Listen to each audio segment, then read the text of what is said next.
Hi, welcome to our daily encounter. Today we close out the Old Testament, and we close it out, of course, with the last book of the Old Testament, the book of Malachi. And Malachi really just means my messenger. And so some think that perhaps Malachi isn't really the name of a particular person who gave these prophecies, but more of a title. I'm of the inclination that it was the actual name of a prophet. Although we don't know too much about this prophet outside of the book of Malachi, he apparently was a person who helped alongside Nehemiah with the reforms that were needed in Judah and Jerusalem after the exile, after they returned back from the exile. The book of Malachi was written around 50 or 60 years after the book of Zechariah was completed. Zechariah was started in, if you remember, in 520 BC, and then probably ran through to 489 BC, where we have Malachi coming onto the scene probably somewhere between 435 and 415 BC. And so here he's helping out with Nehemiah, maybe even helping out Ezra, as much of the prophecy is in connection to the priesthood. But we see it kind of coming around that time. There are several topics that are covered in this book. One is of the priests offering the sacrifices that were defiled, whether animals that were mutilated or diseased or had some type of defect. Also, you have the people mistreating their wives, the wives of their youth, divorcing their wives. That's a pretty big topic in this book. Also, you have the people making God weary by saying that everyone that was doing evil is good, and that God delights in them, and kind of questioning God in that way. And then you have also what perhaps Malachi is most known for, is it speaking about tithes. The people, he says basically the people had stolen from God by not giving him the tithes. And now God would bless them if they would start giving the tithes and start giving the offerings that they were supposed to give. And then you have kind of the book of Malachi closing out with a call for them to observe the law of Moses. And then you have that famous verse at the very end about the fact that Elijah would come before the coming of the great and terrible day of the Lord. And it says that he would restore the hearts of the fathers to their children and the hearts of the children to their fathers, so that I will not come and smite the land with a curse. And Jesus says that John the Baptist fulfills this role as Elijah. And we'll perhaps see that, we'll see it in our reading for sure as we go into the New Testament and study the life of Christ. But what we want to focus on in our devotion today is this offering up of these defiled sacrifices. He says in chapter 1 and verse 6, he says, "The son honors his father, and a servant his master. Then if I am a father, where is my honor? And if I am a master, where is my respect? Says the Lord of hosts to you, O priests who despise my name." Okay, so, what he's kind of speaking about here is that, we give honor to human authorities, such as our fathers, such as our masters, our bosses. But why are they not giving honor to God? And he goes on to say, "But you say, how have we despised your name?" And this is how they despise his name. It says in verse 7, "You are presenting defiled food upon my altar. But you say, how have we defiled you? In that you say, the table of the Lord is to be despised. But when you present the blind for sacrifice, is it not evil? And when you present the lame and sick, is it not evil? Why not offer it to your governor? Would he be pleased with you? Or would he receive you kindly, says the Lord of hosts? But now will you entreat God's favor, that he may be gracious to us? With such an offering on your part, will he receive any of you kindly? Says the Lord of hosts. Oh, that there were one among you who would shut the gates, that you might not uselessly kindle fire on my altar. I am not pleased with you, says the Lord of hosts, nor will I accept an offering from you. So here they were giving these defiled sacrifices, and they were giving basically God what was left over, kind of the worst of their flocks. As a matter of fact, they go on to say later on in verse 13, it says, you also say, how tiresome it is, and you disdainfully sniff at it, says the Lord of hosts, and you bring what was taken by robbery, and what is lame or sick, so that you bring the offering. Should I receive that from your hand? And, of course, we can see why the Lord would be so upset with the people at this time. You know, instead of giving God the best, offering him the greatest things, even the law of Moses told them that they were to offer up sacrifices, animals that had no defects. They were supposed to give him the best of their flocks.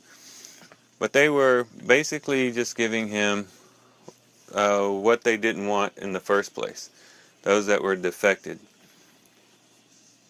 And this is, of course, a thing that was very much an insult. As a matter of fact, he says, why? I mean, would you give this to your governor? You know, would he accept these things from your hand? So why would you expect me to accept these things? And the application, I think, is pretty obvious, pretty straightforward. And that is, do we give God our best? Do we give God our best? And this goes both when we come together as a church, corporately, but also as we live our lives before God individually. And, of course, this devotion comes on Sunday, so this is, I think, something very appropriate to think about. And that is, when you go to church today, are you going to give God your best?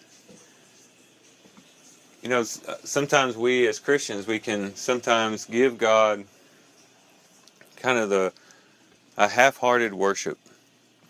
And maybe it's because we get into this ritualistic mind frame where we get into the rhythm of life, we get into the rhythm of Sunday after Sunday, we have our routine, we get up, we get ready, we eat breakfast, we go to the church, we run through the songs, we maybe have a prayer or two, then we have a sermon, and we just get into the rhythm of everything to where it just becomes just part of our lives. It's like almost like just going to work and then coming home.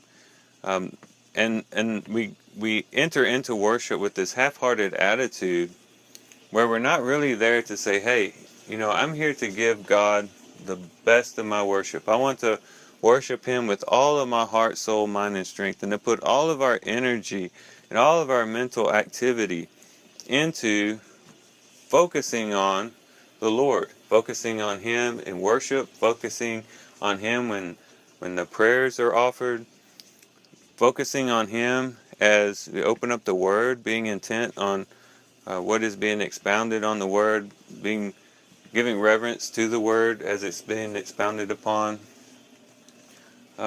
taking communion in a heart that is reverential and sober before God. All of these things, just doing it with all of our heart, doing it the best that we can, to say, Lord, I want to give you the best of my worship today. I don't want to just come in and kind of just sit in the pew, warm the pew for a little while, and then get up and then leave. I want to give you something. I want to give you my best. And when everybody comes together and they have that attitude, it just creates a really good spirit within the church. And everyone can kind of feel it when everyone's there to really give God the best. But not only them, but also in our personal lives. Do we give God our best? And here the thing that comes to my mind is time. It's so easy to just give God our leftovers when it comes to time.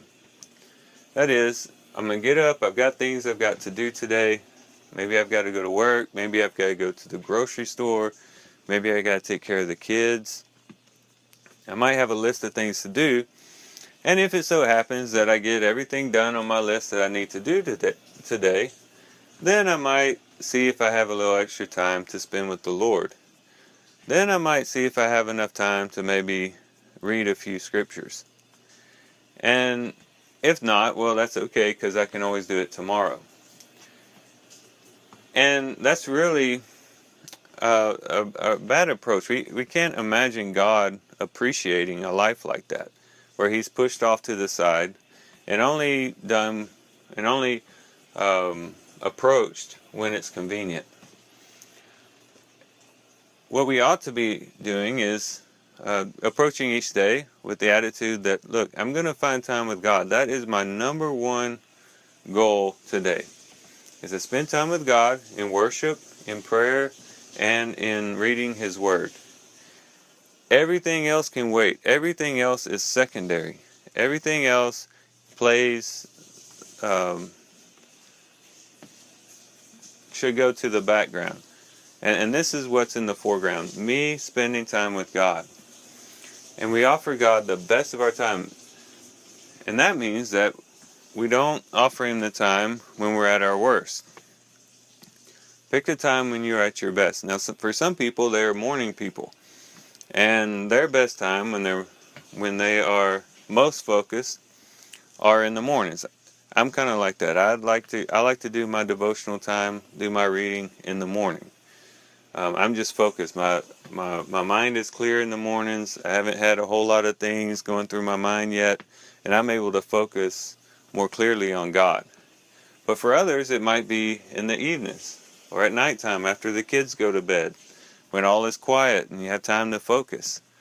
All of us have different periods in the day that are best for us, and those are the times of the day that we really should focus on offering our time to Him. Of course, we should give our whole day to Him, spending time here and there with Him, but here I'm talking about where we really stop everything and focus on Him and are able to give Him a lengthy amount of time. And so we could do that. And when we do approach Him, when we are able to find time with Him, that we say, I want to give Him the best worship I possibly can. I want to spend this time that I have with Him in the most effective and the best way. And so as I approach His Word, to read the Word, I'm going to focus on what's being written. Maybe I'm even going to pray over the Scriptures to really get it into my heart and into my mind. When I worship the Lord, I'm going to do it from the depths of my heart. When I pray to Him, it's going to be a prayer that just flows out from a heart that is seeking Him, that desires Him. And just every time we contact God, that we just go into it 100%, maybe even 110%, just to totally give ourselves wholly over to Him, so that we won't be like these priests in the book of Malachi that kind of said, well, we'll just give Him these animals, they're good enough, even though they're blind, even though they're lame, even though they're diseased.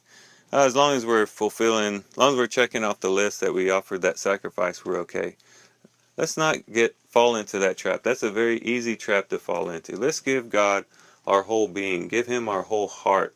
Give Him everything that we have, so that we can give Him what He deserves. And again, that's our best worship. Well, I thank you guys for listening in today. I hope you guys have a great day. Love you guys. God bless.